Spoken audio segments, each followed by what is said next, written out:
July 2023 we bring issue 3 of Living Proof magazine. A printed magazine by Angel and Z Radio, available exclusively through our Patreon. Issue 3 features post VSOP, Mayhem Lauren, Lions BF, a look into Marty Smart Crew's Black Book, Leo Fitzpatrick and more. Issue 3 of Living Proof magazine will only be available for the month of July 2023, will be sent to our Patreon members, and will never be rerun afterwards.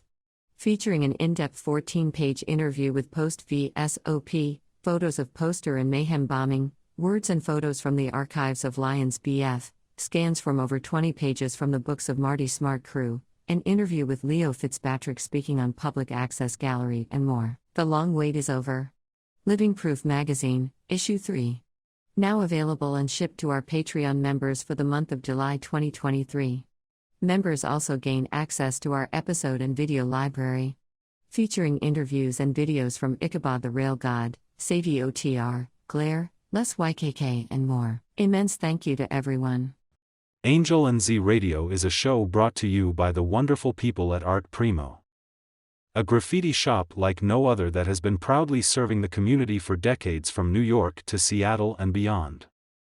They have everything you need, and you probably need everything they have.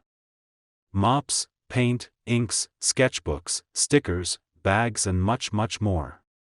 Believe me, you will not want to miss this. artprimo.com. Enjoy the episode and goodbye. No, it's funny, like, I just started listening to your pod, and I was just looking at the guests, and I was like, this is like all my hobbies. Oh, dope. You know? Yeah. One of the things I wanted to start talking about is the idea of, like, just for lack of a better term, nature versus nurture. Because, you know, there's a lot written on your story and all the things you stand for and, like, what you represent, at least to me. And like in life, especially growing up as like in my experience, like the son of immigrant parents, in his experience, and I'm sure like in yours as well, like who you are at home and like what's cool at home and the influences you have at home, they're very different from who you are outside of home, the influences that are cool outside of home, who you want to be outside of home. And it's just like you see truly two different worlds. Your parents and your family, they want the best for you, of course, but they might really have no idea what life is like for you. They might really have no idea about maybe what's even truly best for you, because we live in a different society now and a different time.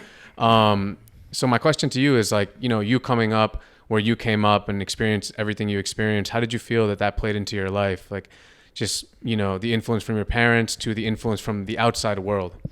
Yeah, I think for me, it's really funny to do this pod today because my pops was here yesterday, and I was really talking to him about a lot of this, and he just moved back from China about 2 weeks ago, and I hadn't seen him for a couple years. I hadn't seen my mom for 3 years, and it's the longest I haven't seen my parents. And I would say the two things that were like the hardest to reconcile, one was like the Asian discipline, work ethic, and then like violence in the house, right? Those were things that were consistent across pretty much any Chinese immigrant family that I walked into. Like every kid at Chinese school was like disciplined in some way. I think my dad probably took it to a higher degree than a lot of other parents. My dad, it's like in the book and everything. My dad was like a street dude. He was a tough motherfucker, you know, like when he was 12, he was like in a line for the school bus in Taiwan, and it was like a 3-hour line to get on the bus because they were all growing up under martial law in Taiwan at that time. And him and his friends were at the back of the line. They're like, yo, let's go play ball and then just come back to the line in 3 hours and walk on.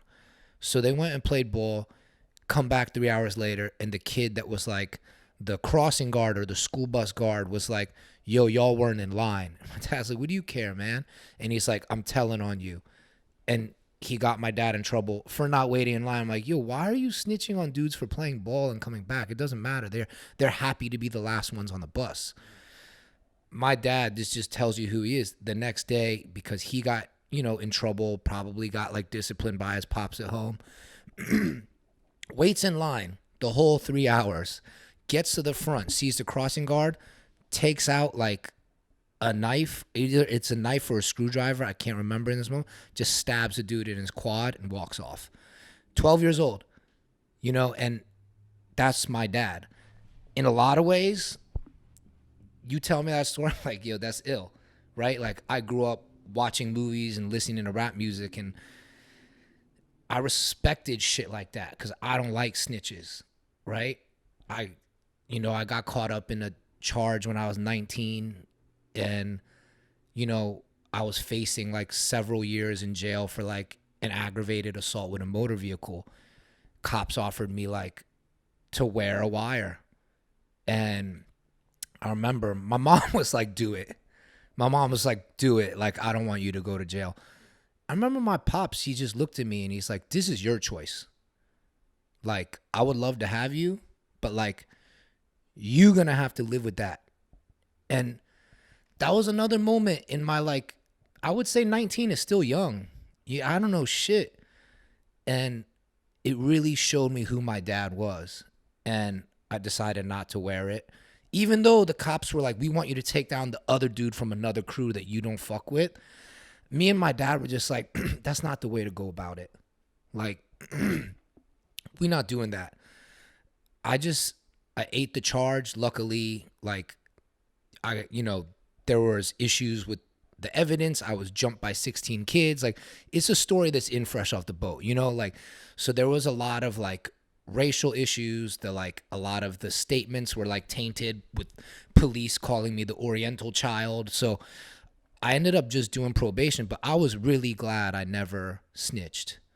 And it was really like a one-day conversation. It didn't take me like weeks to figure it out because I had a dad that was like, you want to live like that? Make a choice. So back to your question, the thing I would say is just that, like, my dad raised me with a different set of values that like American parents weren't. And perhaps a lot of the Chinese immigrant parents weren't. But like the thing that me and a lot of, whether it was like Dominican or Puerto Rican or like Palestinian homies that I had at school, we were all hit at home. My entire crew in high school, we all became friends. We all looked like me, you, homie. Like, we didn't know we were all being hit at home. And around like sophomore, junior year, we just started to like reveal to each other. We'd be at the homie's house. Like, I remember being at a dude's house and his dad came and punched him in the face. And I was like, yo, not only am I like, I'm not the only one where crazy stuff like this is happening, but like my heart went out to the homie. And like, you know, my dad never punched me in the face. I definitely drew a line there. And he started to live with a lot of different homies because we were all just like, yo, there's a level that this can't go to. Yeah. Your pops can't be punching you in the face when you're like 16, 17, man. Yeah. And like just out of some like coke rage, you know? So I think that a lot of my life has been spent reconciling the way my father raised me and the positives of it. Like, if, you know, I think if some therapist listens to this pod right now, like if my therapist listens to the pod, like my therapist is teared up in sessions because he's just like, the shit you went through is wild. But I'm like, it's wild from your perspective. You know, I'm not telling people to raise their kids that way, but as the person that went through it, I definitely have had a lot of conversations with my dad. And there's a lot of times where I'm upset at him and for the kind of like issues that I have from it. But in another way, especially because like I'm into working dogs, like I got 2 Dobermans and I raise them. These dogs are different. It's not like raising a poodle. And it's like if you have a kid that you can tell from a very young age is a working dog, you're gonna train him a different way. Like he raised my youngest brother much different than me. Oh, yeah. My youngest brother is very well adjusted. Like my youngest brother can play the game. Like someone can be disrespectful to him and he can smile and he can shake their hand. He can turn the other cheek. He's good at networking. He likes socializing.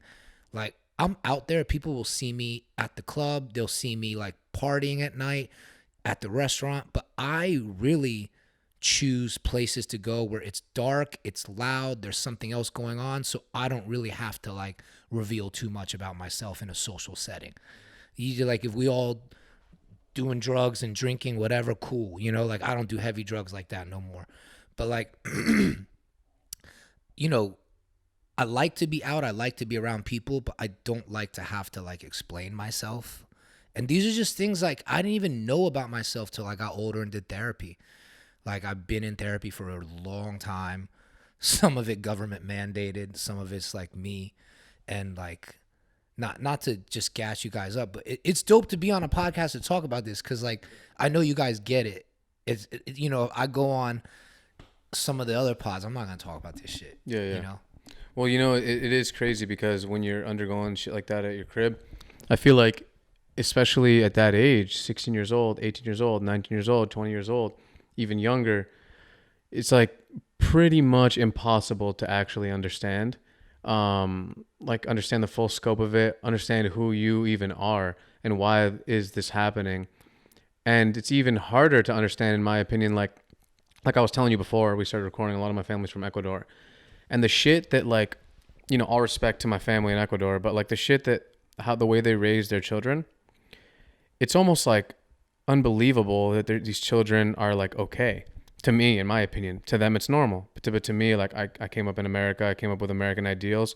I am American. Like, in my mind, subconsciously, like, whether I realize it or not, I am, like, just different from them in a way.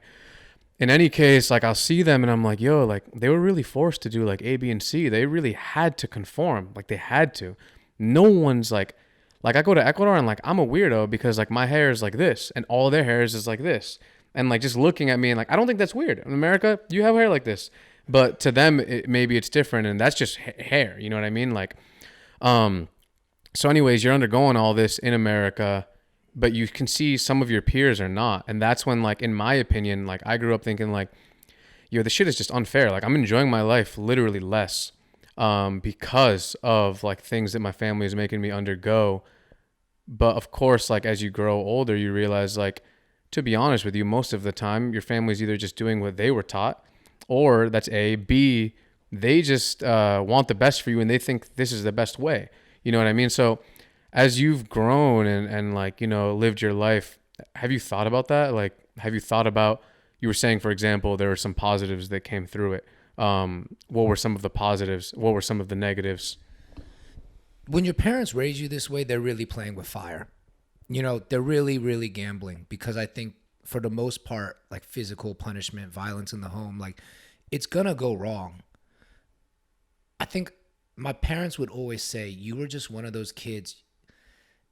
If we told you not to do something, you would have to do it to understand it. You were like a hot stove kid.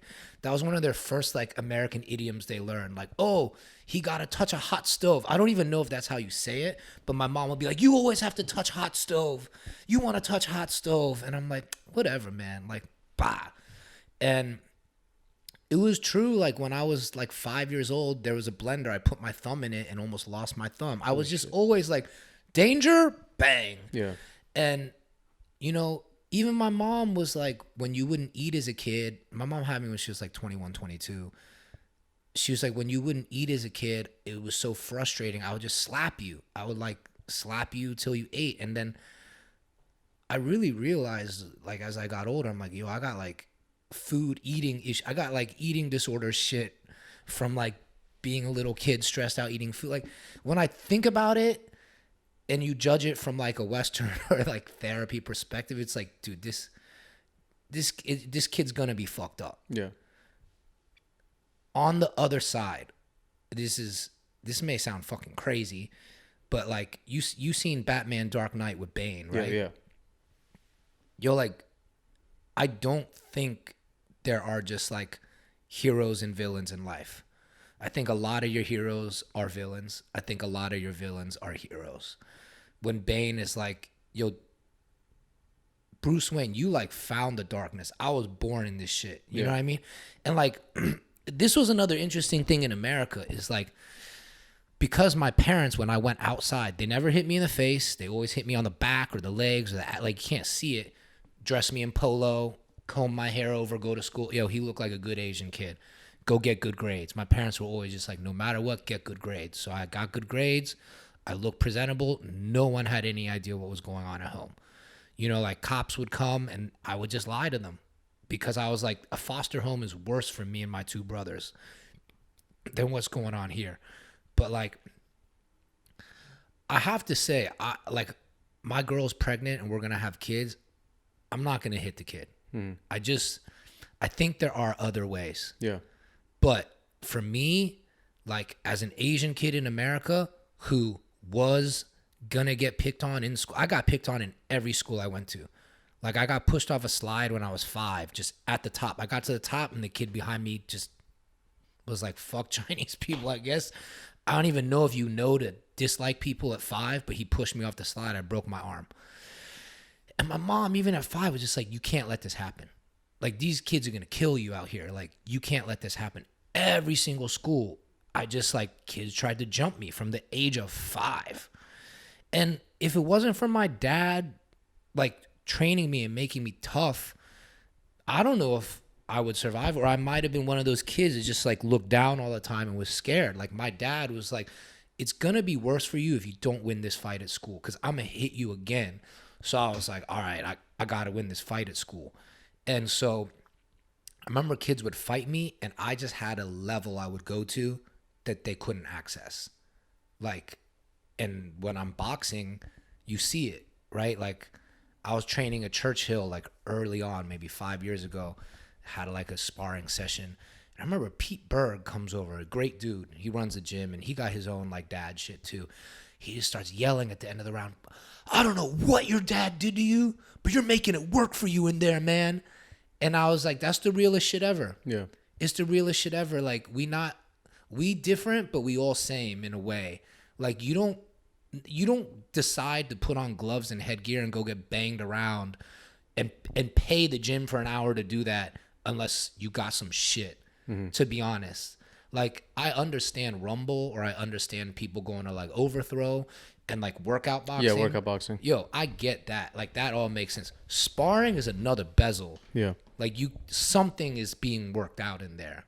You can't tell me different. Like, it's not fun unless there's something being worked out. At least that's my feeling, right? Yeah, it's like a crazy form of, I guess, therapy. And also for, like, anyone who hasn't, like, really been in, like, real fight gym before, like, sparring just, it looks like you're wearing headgear. It looks like you're wearing gloves. It looks like you're just, like, sparring. But, like, really, you're actually just, depending on, like, what gym you're in and what gym culture it is, like, I've seen so many people get knocked out sparring, and then like be in there the next day sparring again. Yeah. You know what I mean? Like boxing has a very crazy culture like that. It's very old school. I don't think it's like it's just very old school culture. A lot of those coaches, like especially in New York, come from like a different era of boxing, a different era of New York, a different like the way they came up fighting and learning how to fight is just different. And then like if you go in there, and so a real fight gym, like you're gonna experience that and like. You look up, I mean, obviously Mike Tyson's an extreme example, but look up videos of him and his sparring partners. He would need new sparring partners every fucking day because he would just lay them to waste, like really lay them to waste. You know what I mean? And I agree. Like when you're in there, like it's, you know, I think there's like different types of therapy and different types of like, I guess for lack of a better word, meditation. And I think that that's a really good one. You know, there was a point in your life where you started essentially fighting back, and you talk about it in the book. Like now, like, essentially, like, instead of being the victim, like, I'm going to make sure, like, it's their problem rather than mine. Do you remember when was the point where you decided that, and when you were like, I'm going to just, like, really not be the, like, I guess, weak, emasculated figure that the media has portrayed me to be, and I'm going to be, like, maybe, like, who my dad was, or I'm going to be, like, what I feel inside, and what I feel inside is, like, intense rage, because honestly, because of you, like, you being like whoever your oppressor is, you're getting consistently picked on. So when did you decide like, all right, enough's enough. Like I'm going to start doing this. And what was that process like? It was really third grade, and it was third grade. It's actually the pilot episode of Fresh Off the Boat. There's a kid named Edgar in school, and I was just waiting in the lunch line. I had like this like kid cuisine microwave meal. I still remember it because it was like, man, this shit is just like, it's sad. It's funny to talk about because it's such a like little kid emotion. But Yeah. even at the age of 41, I still feel this emotion. Because my mom would always just pack me like Chinese food, you know? And then I was like, Mom, can I please get this kid cuisine? It got a penguin on it. And like little kids, you just like, you love shit like that. I like this cup because it got a panda on it. It's like that simple, right? Yeah. I was like, let me get this kid cuisine. And my mom got it for me. And I was so hyped because I was like, I'm going to go to school and I got like the illest lunch today. I remember I'm in line waiting and this kid just threw me to the floor. It was like wild. And he was like, chinks get to the back. And I was like, what? I was like, in my mind, I swear to God, even at third grade, I was like, did his parents just like tell him about Rosa Parks last night? Like he must be like acting some shit out. Like I didn't even see him as like a villain. Yeah. Cause he was the only other person of color in class. And like he was the nerd that got picked on. And all of a sudden I was number 2 bottom, right? It was just like we were the 2 wackest kids in school. Everyone else was white and Christian. So I was like, bro, why are you coming for me? And he just stood over me like on some Ali shit. Yeah. And just said it like, again, like chinks get to the back. I really in that moment didn't want to fight because I felt like he was my brother. But I just got up and I was like, unfortunately, I gotta fucking do this. I just threw his arm in the microwave and shut the door on it. And then I was in third grade. Like, that was wild. Yeah. I got locked in a closet. I pissed my pants. They took my lunch away. My mom came and got me like hours later. I was just covered in piss. And she was like, what kind of school is this, man? Yeah. Yeah. They like, number one, didn't defend you and then locked you in a closet and you pissed yourself. Yeah. It was like, it was wild. After that, I really didn't want to stick up for myself because I was like, that wasn't great. And then it was, I believe 6th grade. I was sitting in the lunchroom and this kid was like a lot bigger than me, dude. I think he was about like 150 in like 5th or 6th grade, like a big boy. Yeah. Yeah. And he had a friend talking to me at lunch, distracting me, and he came behind me and just bang, like Mickey Moused me as hard as he could. And I just like, I couldn't hear. I was fucking dizzy. And I had done nothing to these dudes. It was just like, you're the whack Asian kid in school. And I got home. I couldn't hear. I was fucking dizzy. My mom's like yelling at me, like, why would you let this happen? Don't let this fucking happen. And I couldn't beat this kid up. But I was like, I'm going to get you back. He was fat.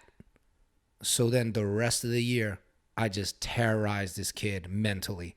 And like, I broke his ass. You know, like every day at the lunchroom, I was like, you can't hit me every day, but I'm going to fucking make fun of you because like, I know how you feel. Mm-hmm. Like, I've been picked on for, like, I can get in your head and I can fuck you up. Mm-hmm. And like, I'm not really proud of this. Like at 41, I'm really trying to undo a lot of this. And it's like in your like teens and 20s, I think men and your friends around you respect if it's like, yo, that dude, Eddie, if we get in a fight, he's going to throw the first punch. He got my back. I always have my homies back.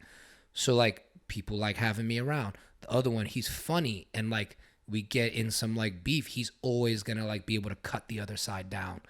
That was my thing. And it was like, you know, other people skated, other people like had the plug, other people were really good at racking. My thing was just like, yo, Eddie has a mouth on him. Yeah.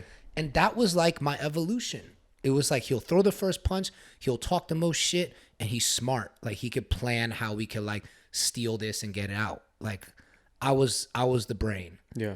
And that became my role. And as I got older, it was like, you know, I really didn't fit into like regular society and corporate society.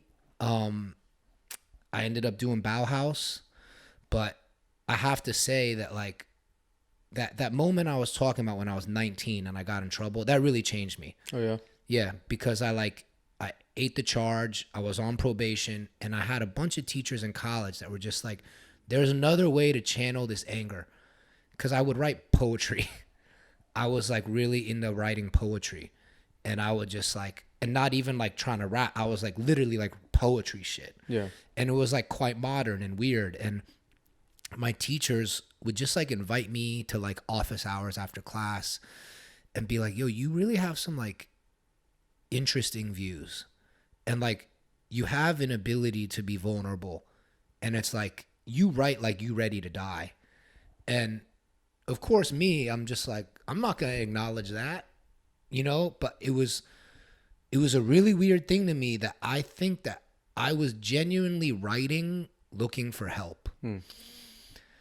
That shit was like hard, man. Yeah. You know, like I was really just like alone because like all my homies were fucked up. Like all of us were abused kids. I was one of the only ones that went to college. And those teachers saw there was an issue. And to this day, 20 years later, I'm still in touch with all my teachers. One of them passed away 5 years ago. Dr. Jennifer Henton was probably the most important teacher in my life. And like her partner of like mad years hit me and was like, hey, I gotta let you know Jen passed. But the like couple nights before she passed, I looked on her computer. She was reading Fresh Out the Boat, and I like lost it. Yeah. Like it's the most cliche like Goodwill Hunting shit, but like teachers saved me, and that's why that's my favorite movie. You know, like I stole the VHS from Blockbuster. I still got it, but like teachers fucking saved me, man. So when you were that was when you were 19. Yeah. Is that when you because one of the things I was gonna ask is like you know, if you're fighting all the time, for a lot of people, there comes a point where like that starts to decrease because of like, you know, various reasons, and your reason was because of the teachers. Yeah. Okay. It was the teachers. Somebody believed in me. And I know you were getting at this point earlier. I think sometimes when my head goes to like my pops, it just like gets stuck in that hole. But the other side of it was that like, while Americans didn't understand the way my dad brought me up and like always wanted me to villainize him, I'm like, look, there's some shit my dad did that like is bad man shit to me. But like, that's my pops. I love him, man. He did a lot of other good shit. And he did a lot of things for me other dads didn't. But on the other side, the thing that I thought America had an interesting perspective on that my parents in the Asian community that I was around did not, was the idea of like happiness and success. Like Asians really tied the definition of success to like money and job and yada yada. I think at the back of my head that's always there. I'm quite business minded, and I think a lot of that is to satisfy my parents and to like be like, I think what I did as a kid was like, I'm gonna try to satisfy my Asian parents and our values because I do see value to it, but I'm also try to do this thing on this other side because I think there is a lot of value in like happiness and expression in art. And it was like I was a lawyer for 6 months to like show my parents, yo, I can do this, and to myself be like, I'm not a Daryl just because I can't be something else. I'm choosing to like live my life this way. Yeah. And you know, I just didn't fit in at a law firm. It didn't work for me. And so I left. I was just selling weed and doing stand-up comedy before I opened Bauhaus. But I was happy. And I'm not encouraging other people to go do that, but that's just my story. Yeah. How was it being in law school? I'm assuming you didn't really have a passion for it, or did you? I had a passion. I do have a passion for justice. Like, I have an inability to like not try to like fight for what's fair. Even in like arguments with friends, between friends, I'll be like, that's not fair. Yeah. I'm just one of those dudes. It's like weird. I don't know if it's like being on a point on the spectrum or what, but I have a lot of trouble letting a conversation go that has to do about like justice. That's why I was willing to go do law shit. Cause I was like, number one, I was on felony probation. So it was very hard to get a job. I was like, maybe go back to school for a few more years. And my dad was like, yo, if you get a law degree, you look upstanding. It'll at least kind of like even out the charge. And like, whether it's true or not, in my mind, that makes some common sense. So I went and I did it. I really enjoyed working at the Innocence Project because I was like good at getting the evidence, the DNA testing for our clients to try to exonerate them. And, you know, all the attorneys there were kind of hustlers. They were different than like the other places I worked. But I won this competition, and the award was like a job at a top 50 firm. And once I went there, it was like a white shoe firm. It was just a wrap for me. Their clients were like Philip Morris and the Sackler family that does OxyContin. I was like, nah, man, like my sense of justice will not allow me to be here. And I was just chilling there, taking a check. It was cool. The partners liked me, so I would just bill like working on their fantasy squads to like the clients and shit. And I was always just like avoiding doing the work for the people that I didn't believe in. Mm-hmm. And then the recession hit and I got laid off, and I just took my severance and I got a brick, and I was just like outside Harlem Cake Man on Fulton Street, like flipping fucking 20s, you know, like bang, bang, bang. And like they had a security guy that was like an off-duty cop. He was a cool dude. And so I could just sit under his nose because cops weren't going to come around. They were like, oh, he's here. So it was a pretty good setup. Yeah. To make like, you know, like light $600 to $800 a week, chill. I wasn't like balling. I was just like sitting under this off-duty cop's nose. Mm-hmm. It's pretty wild, you know, different phases of life. Yeah. And like all the different types of things you get into. Looking back on it now, you being where you're at, why do you think that things needed to be that way? Why do you think that in America specifically, in my opinion, because like there's so many cultures mixing, that there has to be this like, you know, almost like it's like a negative feeling. You feel like you're enemies with your classmates sometimes. You feel like you're enemies with your peers sometimes. Like you feel like it's like, and I feel like sometimes like I didn't grow up anywhere else, so I can't say for sure, but I feel like sometimes in other countries they don't feel that way. Like we've just been training at a gym recently, and like it seems like everyone there is of like is like Asian descent, and it seems like the craziest, like most positive community that I've probably ever seen in my life. You walk in, everyone's excited to see you. They don't even know you. Yeah. It's like, yo, thank God that you're here. And then like everyone's just like supportive. Everyone's I've never seen such a community, to be honest with you. So why do you think that is the way it is in America?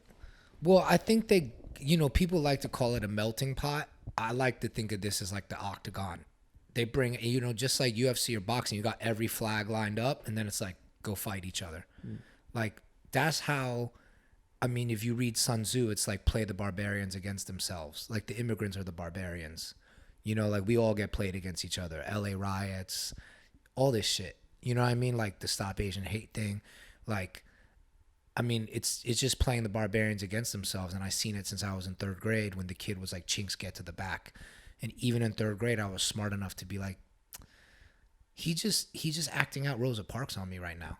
Like, that's the Rosa Parks line. He didn't make that. That kid didn't make that up. Somebody taught him that. Yeah. And, I wouldn't say like Asia's better. I like a lot of parts of America, but I do think that like when you get to live in a country where like race is not an issue, it's just like a weight off your back, man. Like we're different here. We're the other here. Like we have to fucking scratch and fight and claw to get anything we want. And then, we live the way we live to survive. And then you get to a higher level. Like I'm in Hollywood now, and I've had to change a lot of the ways that I talk to people. Like I can't in a group chat with a studio be like, what's really good? Like, it's hilarious to me how long it takes like white people to do shit straight up and down.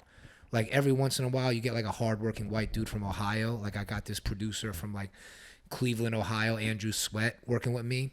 That dude is an animal thug. Like it's not really a race thing. I think it's easy to tell a joke like white people, but it's just really like if you come from a working class family or an immigrant family, you don't tell yourself, I got a week to get this done. Like most people in this town, they'll take 2 to 3 weeks to read something you send them.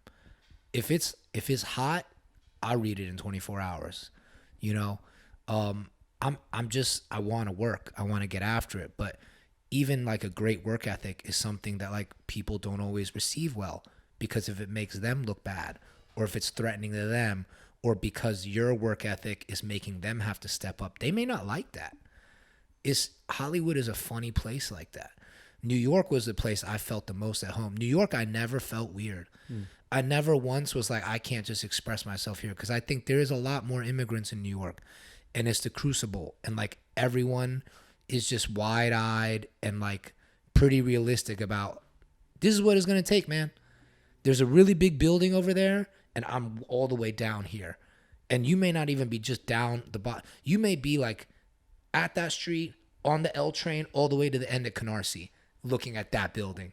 You know, like that's a long way to come from. Yeah.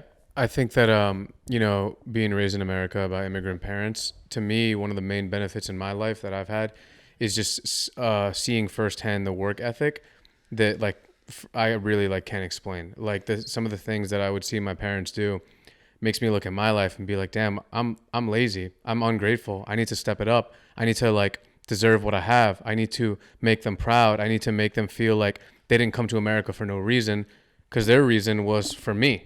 And like I've seen like my mom when I was way younger, she would do shit like literally, like my dad had cancer and he couldn't work, and we were like living in a basement. I was super young in Corona, Queens, and she would walk to work like 1 hour, 1 hour and a half, instead of like spending 50 cents on the train, because to them like 50 cents, my mom, like, and immigrants, a lot of them are like this, like that shit's gonna add up, and then like, you know, that shit could be this or that shit could be that. And like, or for example, like just like the things I've seen, and like that, I take that with me in everything I do, whether it's like boxing or jujitsu, this podcast, graffiti later on in life. Like, I feel like that influences you like immensely, because like, I don't know, you've just seen too much to, like, in my opinion, just let it be for nothing, you know? And I think that that's not just the case for immigrant kids, but also just for anyone who's been blessed to have like solid like parental figures. Because, you know, parents, like, they can offer you a lot of things. No parents are perfect. Everyone makes mistakes growing up, and they're just doing with the best that they have, you know what I mean? Like, but just seeing that work ethic, like, I can imagine that influenced you as well, you know? Like, you just, like, in my opinion, like, you just, like, how are you going to let that go to waste and be for nothing? Like, you want to make them proud. You want to make them feel like it wasn't for nothing. You said your dad was here a few days ago. What does he think about, like, everything that you've done, and, like, you know what I mean? He's really proud of me because I got him a house. You know, like, I saved up my bread and I bought him a house. It, like, put me in a tough financial situation this year with the recession. But, like, you know, as soon as I had the money, I laid out the bread. I bought my parents a house, because they were uncomfortable living in like an apartment in China. But like, all respect to my brother. Like, my brother took care of them for the last 3 years in China, paid for all their shit. So no shots at my brother. Like, he did the best, you know. But my mom just wanted to come back to America, so I copped her a crib. And, you know, they're really proud of me and they're really grateful. And I got a different relationship with my parents, because they're like, yo, he really showed up for us. Like, that kid fought with us a lot, argued with us a lot, didn't do what we wanted him to do, but like deep down in his heart, like, everything he worked for, he took that and he went and bought a house for us. It's amazing, man. Good for you. Do you believe in like a destiny? Do you believe in, like, you know, how life, like, it's not really like a straight line?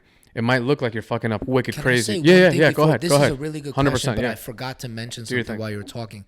You were saying, because my brain works in a funny way, like, it'll file and then, but like, you were saying, why do you think it's hard for us to like have, I guess, regular jobs or be successful in this country, right?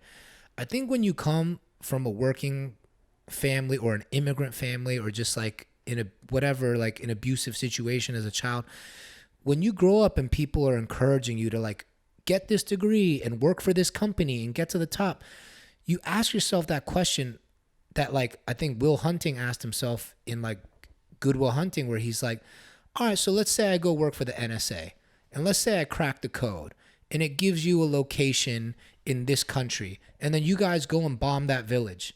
Everyone's cheering for me. I get paid. I get slaps on the back. But what did I just fucking do? And I think that for a lot of us in America, like, this is the Matrix. Like, America is still, like, in many ways, center of the universe economically. Everything we do, every company we make bigger, like, what are the repercussions? Like, we're poisoning the planet, we're colonizing other places.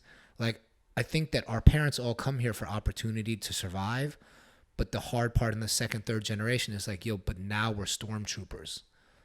Now we're playing for the other side. And I think that's really a difficult thing. And, you know, I've been short-circuited a lot in my career. If I shut the fuck up and just was like smiled when Fresh Off the Boat came out, bro, I had offers for mad shows. People were offering me deals left and right. I had a fucking Sprite ad. You know, like Sprite kicked me out. I was like mainstream American celebrity for a hot 6 months. And I just was like, fuck it. You know? Because I was like, this show doesn't stand for what I experienced. And the way that you're like making it so funny that this Asian kid likes hip hop, but it's not even about how like his relationship with black culture. It's for me, like they would boil it down to like, oh, you just like rap music. Nah, I had a relationship to black culture, black leaders, black values, because those were the people I looked up to. Those were the people that I thought had values similar to us that were speaking out in America. There wasn't Asians on TV talking, or we didn't have podcasts like this. Bro, I wish there was a podcast like this back in the day, you know? But there wasn't. All I had was like watching Tupac fight C. Dolores Tucker. You know, I watched like NWA shit or whatever, you know? And like I saw black people sticking up, and I was like, that's what the show's about. And it was funny because I'd say this in meetings and in writers' rooms, and everyone's like, let's go to lunch. And it was just like, elegantly get this kid the fuck out of here. Because like, white people don't want to hear that. And like, our main demographic that comes home and watches a television show at 7 or 8 o'clock on a weekday does not want to deal with this. I understood it. You know what I mean? Like, they're a business. But like, I was right. 10 years later, there's a reckoning. Now Hollywood's trying to change itself and yada, yada. But everything I said in 2014, when I wrote that article for New York Magazine about Fresh Out the Boat, I was right. And like, I take that to my grave. I lost out on a lot of bread, but like, I don't regret it, man. I did the right thing. What is rap music? How did that influence your life? And how did you first start becoming like aware of it and being like, damn, listening to this, like I relate to this? It really was like just a lot of the shit that was happening in my house. I had nobody to talk to because my dad did a good job presenting himself as a successful businessman.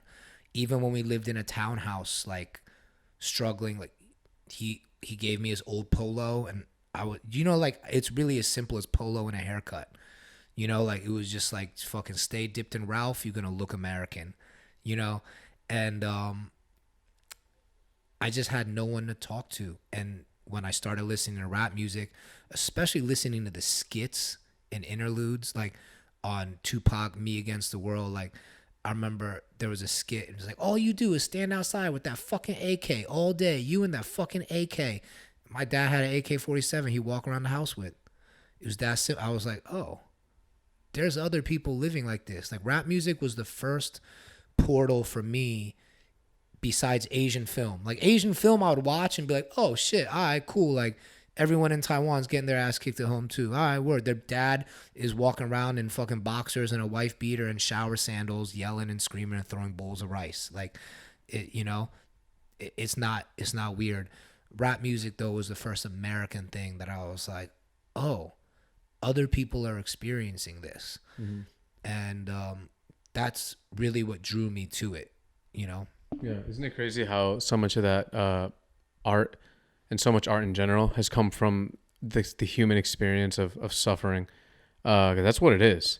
You know, you hear a lot, especially like old school rap, it just talks about suffering, talks about like really going through it and crazy shit, you know, like what you have to do to survive and their feelings. And like they present it with style and they present it with, you know, finesse. But at the end of the day, like that can hide what they're saying in a way. Like when Biggie Smalls talks about committing suicide and he like, whatever, the phone drops in the song and like you hear the shots go off and he kills himself. Like it's a pretty, if you were to not listen to the beat and not listen to the song and just someone gave you a piece of paper with that whole shit ran out, you'd be like, damn, this is like something's drastically wrong, or like And it is, you know what I mean? But that's where it's coming from. And I think that with your life kind of is similar.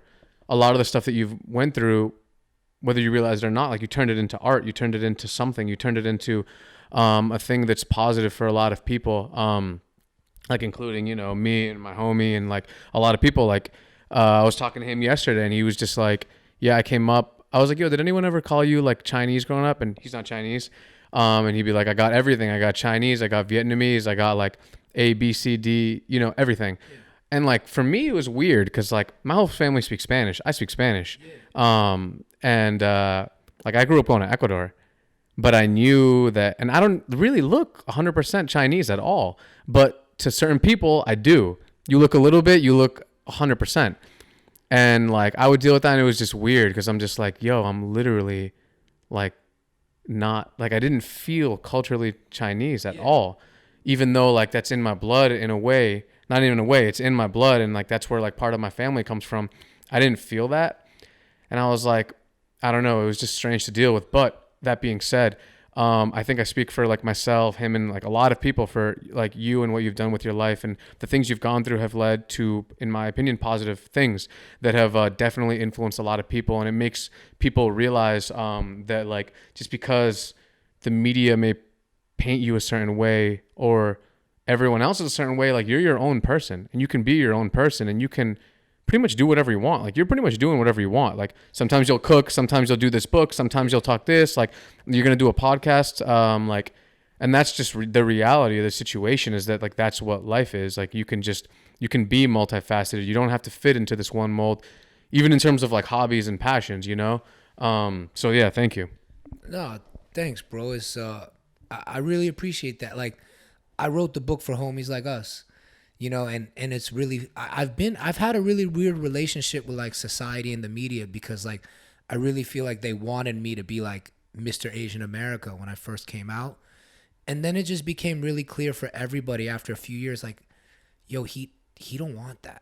Like, he's not talking for like mainstream Asian Americans that like want to be seen as like successful and educated and yada yada. It's not that I'm against those things. It's that like I didn't really fit into like Asian America.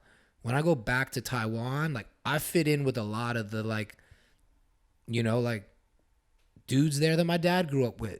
You know, like I fit in. It was great, you know, but like I think for me too, one thing I would point out is that I read Buddhist texts as a young kid. Like I just on my own went and found them around like 15. And I also had homies that were Muslim in school, and I would read about like the 6 pillars and things like that.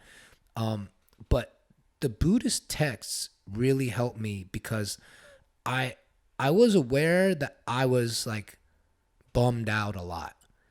And reading the Buddhist texts like about like life is suffering, I didn't fully agree that life was suffering, but I was like, if I don't judge the emotions I have and I just sit down in these feelings of perhaps sadness or like disappointment about the unfairness of life, unfairness of society, that like perhaps I will find purpose.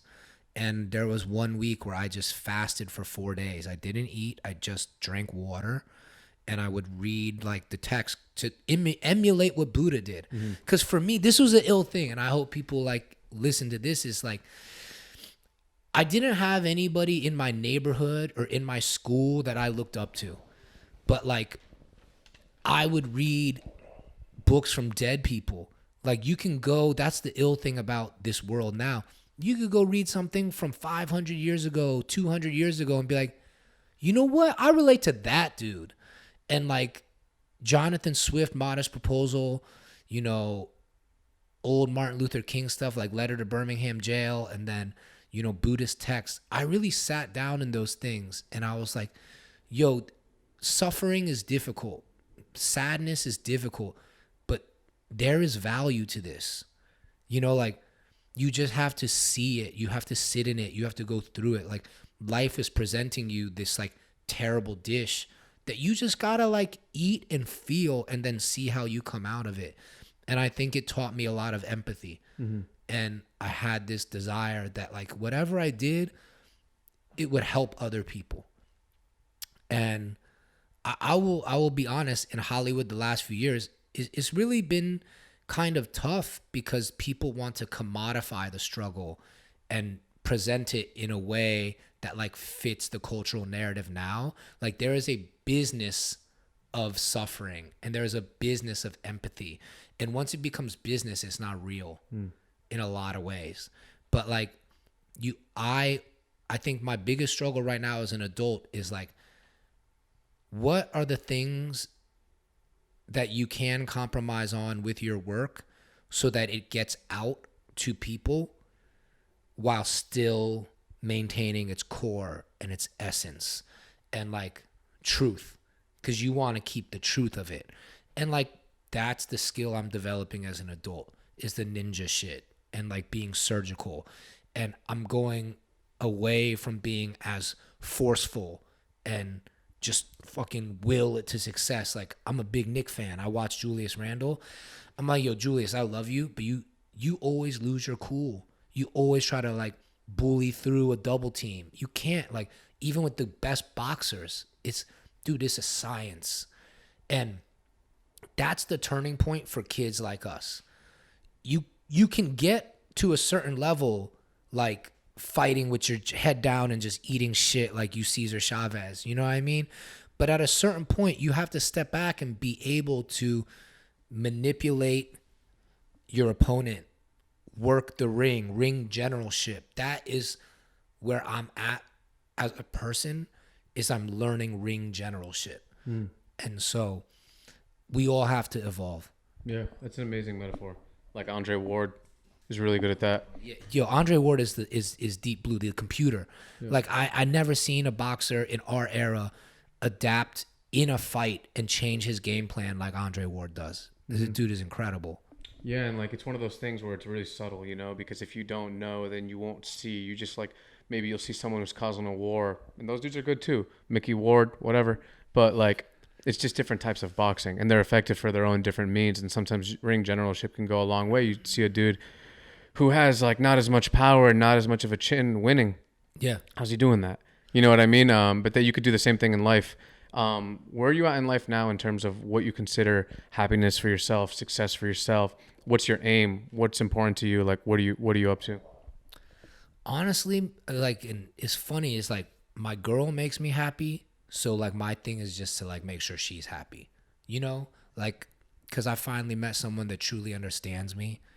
She a little dark like me, you know, she'll go dark at times, and that shit's hard for me because like I go dark too, you know, but like I'm older, so I'm able to manage it and get up for her and stuff like that. But like, you know, honestly, if she's good, I'm good. I really think that I've gone from being a me player to like, yo, how can I make the people around me better? Right? I want my girl to have a great day. I want my dogs to have a good day. You know, like it's tough with 2 Doberman puppies, but like I want them to have a good day. And then at work, I just want to like do my best and be a team player. And, you know, I got old bad habits that creep up sometimes that I'm like overly critical perhaps of like coworkers or whatever. But I think I've really matured in the last 2 years where I'm just like, all right, everyone's opinion needs to be addressed here. You can't just be like, nah, whack opinion. I'm like, yo, show everybody respect. Even if you disagree with respect. That to me is the ring generalship. Is I think, yo, this is a very revealing thing. I used to, you know, be like, yo, how are we going to get it done with this guy? This guy's not good, or this person's not good at this job. Like, yo, look how slow they are. And I like would talk to the other people on the team. We got to get somebody else in here. And people would be like, you're not wrong. That person is like not doing a great job and they're dropping the ball. But like, do you really want to treat it like a cancer and cut it out and then like try to fill it? Maybe use like an Eastern medicine approach. Like, what is that person good at? Where can you help them find success on this team? where are there spots on the floor?